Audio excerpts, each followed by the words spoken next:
Hello friend, आज की सुबह हमारी हुई और उठते ही सबसे पहले मैं गया टेम्पल जाने के बाद मैंने देखा कि रास्ते में कुछ जगह पे कचड़े भी थे। कुछ कचड़े वाले उसको साफ भी कर रहे थे, लेकिन सफाई उतनी अच्छी नहीं थी। उसके बाद मैं वॉक किया। वॉक करने के बाद जब मैं रास्ते से निकल रहा था तो देखा मेरी गली भी सामने से उतनी साफ नहीं है। फिर थोड़ी देर बाद मुझे पता चला कि जो मेरे घर में काम करते हैं वे गली को साफ कर रहे हैं। और उसके बाद थोड़ी देर मैंने वेट किया, उनके साथ बातचीत की और बातचीत करने के बाद मैं चला गया कैनल की तरफ डॉग्स को देखने। जो मेरे डॉग्स मॉर्निंग में निकलते हैं वॉशरूम वगैरह के लिए, उसके बाद फिर वे नाइट ड्यूटी पे चले जाते हैं और उसके बाद उनको सेठ जी खाना भी देते हैं। तो इतना सब करने के बाद उनसे मिला, मैं पिट्टू के साथ खेला। खेलने के बाद काली के पास गया, काली के साथ भी खेला, काली के साथ मौज किया। मौज करने के बाद फिर मैंने देखा कि वे इतने खुश हो रहे थे जब मैं वीडियो उनका शूट कर रहा था कि जैसे लग रहा था कि मैं उन्हीं का ब्लॉग बनाने आया हूँ। तो फ्रेंड्स, इस तरह से मेरी दिन की शुरुआत हुई और आगे मैं आप अपने दिन के बारे में बता रहा हूँ कि मैंने और क्या क्या किया। इसके बाद देखिए, सारे डॉग्स को खाना सेठ जी खिला रहे हैं। सुबह में सेठ जी खाना उन सबको देते हैं। सारे के सारे लड़ते हैं। एक मंगरू है जो दिन भर लड़ेगा, डंपा।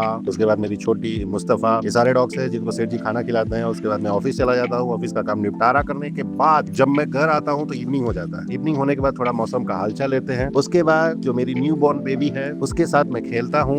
मैंने उसको बेड भी दिखाया होगा आपको। बेड के ऊपर में रहती है। उसे अपना बेड अच्छा नहीं लगता, मेरा बेड ज्यादा अच्छा लगता है। उसके लिए बेड है, बेड में रहती है। अपने बेड में जब तक पलना झूला झूलेगा तब तक वे शांत रहेगी। उसके बाद वे डिस्टर्ब करना शुरू कर देती है। अलग अलग फेशियल एक्सप्रेशन बनाती है और इतना ज्यादा फेशियल एक्सप्रेशन बनाती है कि मैं क्या कहूँ। सारी चीज करती रहती है, लेकिन हम लोग को रात भर जगा के रखती है। इसके बाद अगर आप देखेंगे तो मेरे डॉग्स जो है मेरा वेट करते हैं कि कब ये चपाती लेकर आएगा रात में। तो डॉग्स को हम चपाती खिलाएं। चपाती खिलाने के बाद सारे डॉग्स के साथ थोड़ा खेला। फिर मैंने देखा कि जो मेरे नीचे वाले केनल का डॉग है काली, उसकी ड्यूटी थी तो उसने अपनी ड्यूटी दी। ड्यूटी से पहले वो एंजॉय करता है, पूरी नाइट ड्यूटी देता है नीचे। उसके बाद ड्यूटी देने के बाद इवनिंग की ड्यूटी पिट्टू की होती। इस तरह से मेरी दिन की शुरुआत हुई। फिर दिन का अंत हुआ, रात हुआ। रात को मैंने डॉग्स को खाना खिलाया और अब मेरे सोने का टाइम हो रहा है। गाइस, फिर मिलेंगे कल अगले एपिसोड में। Bye bye bye bye.